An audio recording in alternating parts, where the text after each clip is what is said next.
Abordemos un tema, es un tema de fundamental importancia al inicio del año, la renegociación o la negociación del Tratado de Libre Comercio entre México, Estados Unidos y Canadá.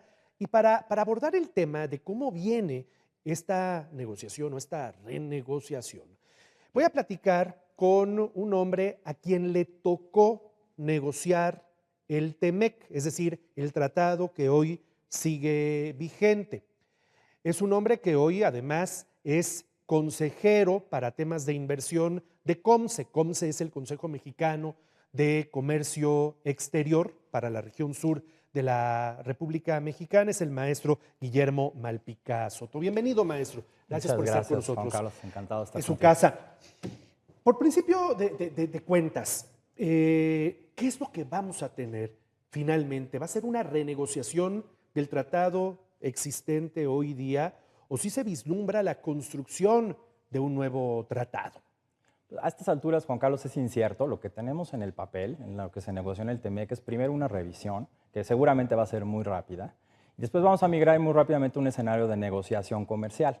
Ahí va a depender mucho de algunos factores, incluso no de la propia negociación, sino también externos, ¿no? Estados Unidos tiene elecciones intermedias en noviembre, tenemos que ver si no tiene, por ejemplo, la autorización del Congreso para negociar, está extinta esa ley que le da permiso, el TPA famoso, Trade Promotion Authority, está caduca, lo tienen que negociar, muy probablemente lo van a tener que negociar con un nuevo Congreso después de las elecciones intermedias para poder pasarlo, aquello que se negocie. Entonces, dependiendo de esa configuración política, vamos a saber cuál es el resultado final de este proceso de negociación. Por supuesto que en cuanto a nivel de ambición, Estados Unidos va a ir por todas, como siempre. Ahora, ustedes, digamos que empiezan este proceso previo a la renegociación, a la negociación el año pasado, más o menos en el mes de mayo. Se instalan las mesas previas de diálogo, se instalan las mesas de lo que se llama en este argot del cuarto de al lado, es decir, el equipo de consultores importantes, de consejeros importantes sobre el tema. Entre lo que sucede en mayo del año pasado contra lo que hoy estamos viendo, enero de 2026, es decir, a estos 8 meses de diferencia, han cambiado las cosas. Muchísimo, Juan Carlos. Todos los días hay novedades en el frente comercial, en el frente económico y desde este año en el frente geopolítico. Entonces, el Cuarto Junto se ha tenido que reconfigurar, ha tenido que fortalecer sus canales. Me parece que en México lo que hemos estado viendo en estos meses, desde mayo, como tú dices, hacia finales del año, es un fortalecimiento de los canales de comunicación, no solamente el cuarto de al lado, que es, digamos, el sector experto del sector privado, asesorando las negociaciones, sino otros canales de consultas estatales, lo vimos en Puebla también, consultas a nivel estatal, consultas con otros actores relevantes de la economía mexicana y además de un fortalecimiento de canales, un fortalecimiento, me parece, también en la calidad de la información. Estamos ya haciendo trabajos mucho más selectos, mucho más específicos para preparar posiciones específicas en la negociación que sabemos que van a venir porque vivimos esas mismas demandas durante la negociación original, en la negociación del TEMEC, y estas parecen volver a tomar fuerza. Y además, pues por lo que se ha venido diciendo, el presidente de Estados Unidos es un presidente muy mediático, habla mucho en medios y eso nos permite también tener alguna idea de por dónde vienen algunas demandas. Justo este tema, el presidente mediático, el presidente Donald Trump, además con su muy estilo personal de ser, nos metía en una declaración antier que pronuncia en Detroit, en una planta armadora de vehículos, donde palabras más, palabras menos, dice, "Ah, para mí el tratado es irrelevante, a mí no me importa, les importa a ellos, a mí en realidad el tratado no me importa". ¿Es significativa realmente esa afirmación que hace Donald Trump o es una declaración más mediática de esas declaraciones que tiene que hacer por el lugar donde se encuentra, ¿no? Por supuesto, yo creo que es muy importante esto que preguntas porque tenemos que distinguir muy bien en este proceso cuál es el ruido en medios, a quién le habla el presidente también, como bien mencionas, estaba en una zona donde hay un gran poder automotriz, ¿no? Un gran poder en términos del empleo. en el sector manufacturero y entonces le estaba hablando a su público. Ya está en modo electoral también por ser este año, un año electoral. Entonces hay que separar muy bien esto que es mediático de lo que es la sustancia de la negociación totalmente. Yo creo que no se puede soslayar la importancia del TEMEC y antes del Telecán, no solamente para México, sino también para Canadá y para Estados Unidos. Tenemos un comercio por minuto de casi $2 millones entre México y Estados Unidos. Y la respuesta que vino de forma inmediata, al día siguiente, la de ayer, de la presidenta Claudia Sheinbaum, que dice, no, por supuesto que va a haber tratado a las empresas norteamericanas, le escuchábamos hace un momento, decía, las empresas norteamericanas, los empresarios norteamericanos son los más interesados en que haya tratado. Y entonces baja mucho el tono contra la declaración que hace Donald Trump. ¿Es así de fácil como lo vio, como lo cuenta la presidenta Claudia Sheinbaum? No, va a estar muy complicado y yo creo que una de las cosas que aprendimos de la versión primera, de la primera administración, es no dar por sentado lo que ya tenemos, ¿no? Tenemos un acuerdo trilateral, por supuesto que querríamos tener, y que tiene todo el sentido económico tener un acuerdo trilateral, pero no podemos decir esto ya es así, así se va a quedar. Tenemos que trabajar en esos diferentes escenarios, porque bien puede ser un tratado completamente diferente, bien puede ser acuerdos bilaterales, puede ser hacer prevalecer el tratado trilateral, fortaleciendo en áreas donde México tiene interés y también cubriendo por la parte de los intereses defensivos en donde México podría ser afectado. Y va a ser un escenario totalmente, no en el vacío, sino también contaminado pues, por todas las otras discusiones sobre migración, seguridad y el contexto geopolítico. A usted, maestro Guillermo Malpica, le toca participar en la negociación de lo que hoy es el TEMEC. Era Andrés Manuel López Obrador, presidente de México, era Donald Trump en su primera versión como presidente de Estados Unidos. ¿Qué diferencias ve hoy entre justo hace 6 años y lo que hoy estamos viendo para este proceso de renegociación, de negociación de un nuevo tratado comercial? Tenemos muchas coincidencias en el estilo de la negociación. Ya tuvimos durante la negociación del TEMEC una amenaza, no sé si te acordarás, Sí, por claro.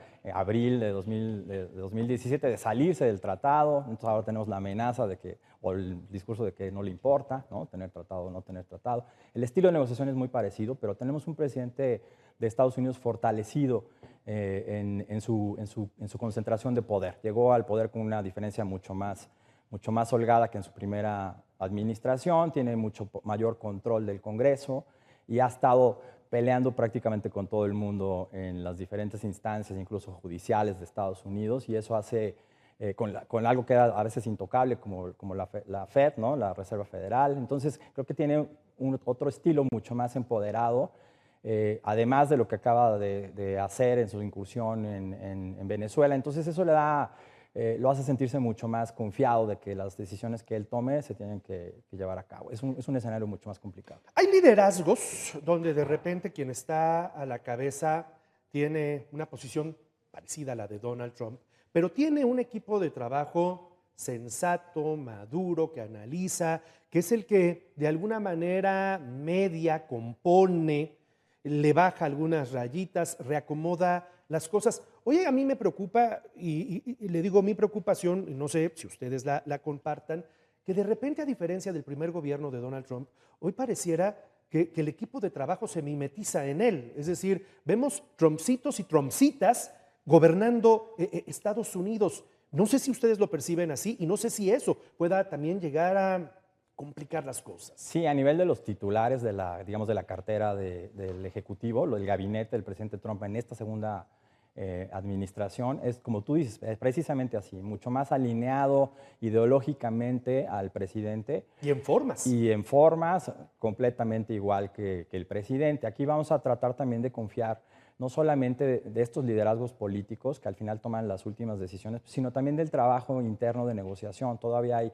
un servicio de carrera en Estados Unidos muy sólido, con gente que tiene mucha experiencia y que participó en la anterior negociación, y que pues ojalá podamos confiar en que tengan alguna incidencia poco a poco en el proceso de negociación, hagan llegar los mensajes correctos también por el lado del gobierno de Estados Unidos, del servicio profesional, para que de alguna manera se tomen en cuenta estas otras consideraciones y no solamente las políticas alineadas a la ideología del presidente.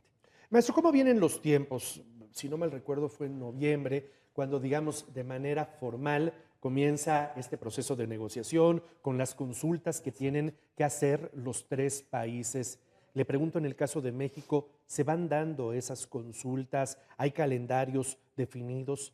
¿Está sucediendo algo parecido en Estados Unidos y Canadá? ¿Y luego qué va a pasar? ¿Cómo vienen los tiempos? Ya sucedieron las consultas formales en los tres países a través de los órganos oficiales, ¿no?, de comunicación, el Diario Oficial de la Federación, las gacetas oficiales en Estados Unidos y en Canadá. En México, además, sucedieron otro tipo de consultas que te decía, las consultas estatales, sectoriales y la consulta general por medios electrónicos. Ahora ya se recopiló esa información y lo que toca hacer es preparar posiciones específicas, porque lo que dice el tratado para la revisión, que sí, digamos que sería el primer paso, es un mes antes de que se concluyan los 6 años, o sea, en junio de este año, tendrán que presentar los tres países recomendaciones sobre cómo mejorar el tratado, qué no ha estado funcionando, qué se podría mejorar o corregir de alguna manera más sencilla, ¿no? Entonces, ese primer paso ya tiene que estar sucediendo. A la par, en Estados Unidos hay todo un proceso también de consultas con el Congreso, porque quien tiene facultades para negociar es el Congreso y le cede las facultades al Ejecutivo, entonces tiene que ya empezar un proceso de evaluación. Ese también ya empezó, ¿no? Una área del gobierno de Estados Unidos ya hizo una evaluación, un estudio de impacto de qué podría suceder en esta revisión del TEMEC. Y México tiene que estar a la par ya preparando dos trabajos con Estados Unidos. Uno, y a mí me parece muy importante que se separen además, ¿no? Que no vayan mezclados. Uno es, ¿qué hacemos con esta política arancelaria que es violatoria del TEMEC? Todas estas reglas que ya conocemos, la 232, las de emergencias económicas, eso tiene que correr por otra vía. Tenemos que tratar de separar esa discusión y mantenernos en la firmeza de que esto es violatorio de un compromiso trilateral internacional, de un tratado internacional. Y por otro lado, preparar una posición muy robusta por parte del gobierno mexicano, que incluya no solamente intereses defensivos. Estados Unidos, ya te acordarás, nos mandó una lista de barreras no arancelarias, 54 barreras, y entonces necesitamos atender esos intereses defensivos, pero también tener balas, ¿no? Tener parque para también pedir a Estados Unidos cosas donde podemos ir adelante en una mejor relación trilateral, intereses ofensivos, ¿no? Y hay otros temas que no son ni ofensivos ni defensivos, pero que construyen mejor la relación. Yo le llamo la agenda constructiva. Entonces, trabajar en estas tres áreas de estrategia y separar la negociación de la política arancelaria. Termino con esta pregunta. ¿Se vislumbra esa posibilidad de que el desenlace pudiera ser que deje de existir el tratado trilateral y Estados Unidos construya su tratado con México, su tratado con Canadá y luego México su tratado con Canadá? Es un escenario. Tratados bilaterales. Es un escenario, podría suceder. México ya tiene un tratado a través del TIPA, del Tratado Integral y Progresista de Asociación Transpacífico con Canadá, entonces no necesitaríamos uno. Pero podría ser un escenario de tratados bilaterales. No es la mejor solución económicamente hablando ni estratégicamente hablando, porque como somos más competitivos como región de Norteamérica, pero hay que prepararnos para todos. Le aprecio mucho sus comentarios y lo volveré a molestar en la medida en la que avancen los tiempos al maestro Guillermo Malpica Soto. Él, en su momento, hace 6 años, fue negociador del TEMEC, del tratado que hoy permanece vigente, y además es consejero para temas de inversión del Consejo Mexicano de Comercio Exterior de la región sur, de COMCE Sur. Maestro, gracias. Gusto saludarlo. Buen día. Gracias, buen día. Las 7 en punto en la capital de Puebla, un resumen de noticias.